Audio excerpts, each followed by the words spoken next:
Hello guys and welcome back to comic book universe. Subscribe करिए इस channel को, request करिए अपनी फेवरेट कॉमिक बुक। तो चलिए शुरू करते हैं। दो shield agents doctor Aaron carpenter को एक इम्पोर्टेंट काम पे ले जाने के लिए आए हुए हैं। डॉक्टर कारपेंटर दुनिया का सबसे माहिर ब्रेन सर्जन है। डॉक्टर पूछता है कि मुझे क्या काम करना है।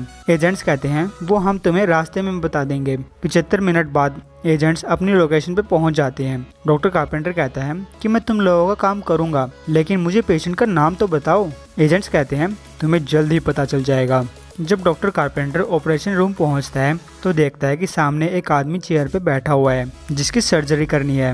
अंधेरे में खड़ा एक आदमी कहता है कि तुम्हारे सामने जो आदमी है वो कार्नियल ट्रॉमा से गुजर रहा है और केवल तुम ही इसकी जान बचा सकते हो। ये आदमी भी एक डॉक्टर है और इसका नाम है doctor Robert Bruce banner. Doctor carpenter कहता है मैं हल्क के ऊपर सर्जरी करने वाला हूँ, आखिर यहाँ चल क्या रहा है और ये बाकी डॉक्टर्स और नर्स कौन है और ये लोग ब्रूस के अंदर से खून क्यों निकाल रहे हैं। वो आदमी कहता है कि ये सब तुम्हारे काम की चीज नहीं है। 3 घंटे पहले डॉक्टर बैनर के सिर में 2 गोलियां मारी गई थी जो कि अभी भी उसके सिर में है और तुम्हें डॉक्टर बैनर की जान बचाने पे फोकस करना चाहिए। अब डॉक्टर कारपेंटर ऑपरेशन रूम के लिए रेडी हो जाता है और याद करता है उन दिनों को जब डॉक्टर ब्रूस बैनर कॉलेज में एक स्टूडेंट हुआ करता था और डॉक्टर कारपेंटर के दोस्त ब्रूस बैनर का मजाक उड़ाया करते थे, लेकिन कारपेंटर उसकी तारीफ करता था। अब कारपेंटर सोच रहा है कि अगर वो ब्रूस बैनर से अच्छे से बात करता और उसको दोस्त बना लेता तो आज ब्रूस बैनर इस पागल हल्क में कन्वर्ट नहीं हुआ होता। कॉलेज में रीयूनियन चल रही थी जबकि ब्रूस मिलिट्री प्रोजेक्ट में बिजी था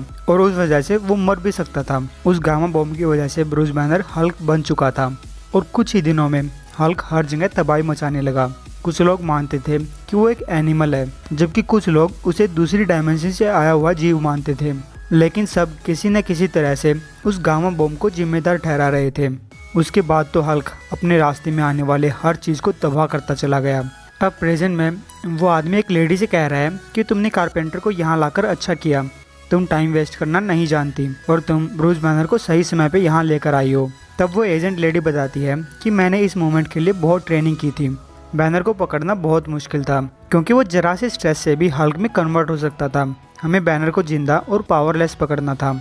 अगर मेरा निशाना जरा सा भी चूकता तो या तो मैं उसे मार सकती थी या वो मुझे। इधर कारपेंटर सर्जरी करते हुए याद कर रहा है उन दिनों को जब वो हल्क द्वारा मचाई गई तबाही को न्यूज़पेपर में पढ़ा करता था और सोच रहा है कि अगर मुझे पहले ही पता होता कि हल्क ऐसा बनने वाला है तो मैं उसे किसी तरह से रोक सकता था, उससे दोस्ती करके, उसके हाथ पैर तोड़कर या फिर उसे जान से मारकर। लेकिन एक डॉक्टर होने के नाते मैंने लोगों की जिंदगी बचाने का प्रॉमिस कर रखा है। इधर ऊपर खड़ा हुआ एजेंट मैन कहता है कि हार्वेस्टिंग लगभग कंप्लीट हो चुकी है। हम बैनर की जिंदा बॉडी से जो चीज़ निकाल सकते हैं उसकी डेड बॉडी से नहीं निकाल सकते। अब आखिरी काम करने का टाइम आ चुका है।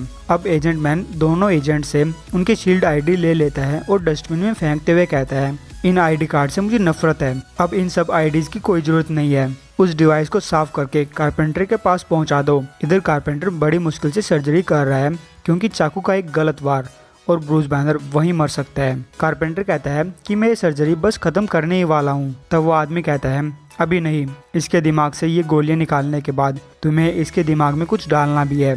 अब वो एजेंट्स वो डिवाइस कारपेंटर के पास लेकर आते हैं। एजेंट मैन कहता है कि एक ऐसा डिवाइस है जो सिग्नल भेजता है और तुमने ये डिवाइस पहले भी यूज़ किए होंगे, ये भी उन्हीं की तरह है। इससे हम कहीं से भी बैनर को हल्क में कन्वर्ट कर सकते हैं। कारपेंटर कहता है ये पागलपन है, मैं ये नहीं कर सकता।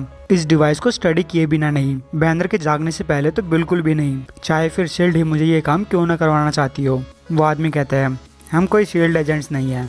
डॉक्टर कारपेंटर शील्ड वाली बात तो हमने तुमसे इसलिए कही थी ताकि तुम लोग हमारा साथ दो। तब डॉक्टर कारपेंटर सोचता है कि शायद ये लोग जो कर रहे हैं वो सही हो, लेकिन अगर ये हल्क को कंट्रोल कर सकते हैं तो उसे एक वेपन की तरह यूज कर सकते हैं। अब कारपेंटर के पास कोई रास्ता नहीं बचा था सिवाय बैनर को मारने के। ये गलत तो है लेकिन कोई मुझे दोष नहीं दे सकता क्योंकि ये काम पहले ही बहुत मुश्किल है। बस मुझे चाकू का एक छोटा सा घाव लगाना है जिसका किसी को भी पता नहीं चलेगा, लेकिन मैंने किसी को ना मारने की कसम खा रखी है। लेकिन अगर मैंने इसे नहीं मारा तो ये बहुत लोगों को मार सकता है। अब डॉक्टर कारपेंटर अपने चाकू को आगे बढ़ाने लगता है, लेकिन तभी ब्रूस बैनर जाग जाता है और कारपेंटर का हाथ पकड़ लेता है। ब्रूस बैनर इसलिए जागता है क्योंकि एक लेडी ने ब्रूस को बेहोश रखने वाले पाइप्स को काट दिया था और वो लेडी डॉक्टर से कह रही है कि मैं हल्क के साथ ऐसा नहीं होने दे सकती। हल्क ने मेरी फैमिली को बचाया है। उस दिन हल्क ने सबको लाइटनिंग मॉन्स्टर से बचाया था। हल्क मॉन्स्टर नहीं है, अब तक ब्रूस बैनर हल्क में कन्वर्ट हो चुका होता है, जिसपे एजेंट मैन कहता है ऑपरेशन के दर्द के कारण हल्क को गुस्सा आ रहा होगा, और हल्क जितना गुस्सा होता है। एजेंट लेडी कहती है अरे डराओ मत, हम पहले ही हल्क को इतना कमज़ोर बना चुके हैं, लेकिन फिर भी वो इतना स्ट्रॉन्ग है कि एडमेंटियम बुलेट्स का उस पर कोई असर नहीं हो रहा है। तब हल्क अपने ऊपर गोलियां चला रहे दोनों एजेंट्स को दूर फेंक देता है और कहता है कोई हल्क को दर्द नहीं पहुंचाता। अब ऊपर खड़ा एजेंट मैन कहता है कि इस डर की वजह से मैं पहले ही तैयारी करके आया था। अब पॉइजन गैस नीचे ऑपरेशन रूम में फैलने लगती है। एजेंट लेडी कहती है पॉइजन गैस, इससे हल्क को कुछ नहीं होगा। एजेंट मैन कहता है हल्क को तो कुछ नहीं होगा, लेकिन रूम के बाकी लोग तो बेहोश हो जाएंगे और तब हम इन लोगों को मार सकते हैं जो हमारे इस गुनाह का सबूत है। तब हल्क शीशा तोड़ता हुआ ऊपर वाले कमरे में पहुंच जाता है। एजेंट मैन चिल्लाता है ऐसा कैसे हो सकता है, हल्क ये ग्लास कैसे तोड़ सकता है, अबे ये नेगेटिव जोन पार्टिकल से बना था, अब तक तो हल्क को दूसरी डायमेंशन में पहुंच जाना चाहिए था। एजेंट लेडी कहती है तुम्हें वो बात तो याद ही होगी, हल्क जहां भी जाना चाहता है वो चला जाता है। तब वो दोनों एजेंट्स टेलीपोर्टेशन टेक्नोलॉजी का यूज करके दीवार से आर पार हो जाते हैं। अब हल्क नीचे डॉक्टर्स को देखता है जो मदद के लिए चिल्ला रहे हैं। तब हल्क नीचे आता है और उस रूम की दीवार को तोड़ देता है, जिससे सारी जहरीली गैस बाहर चली जाती है और डॉक्टर्स मरने से बच जाते हैं। अब हल्क वहां से जा रहा होता है, लेकिन अपने सिर के दर्द को कंट्रोल नहीं कर पाता, जिससे वो रास्ते में एक शहर में जाकर गिरता है। 2 हफ्ते बाद असली सील एजेंट्स एजेंट फिल काउसन और एजेंट मारिया हिल उस शहर के हॉस्पिटल में हल्क से मिलने आते हैं। डॉक्टर उनको बताता है कि उसका दिमाग आधा खुला हुआ था और उसके पास कोई आइडेंटिटी नहीं थी।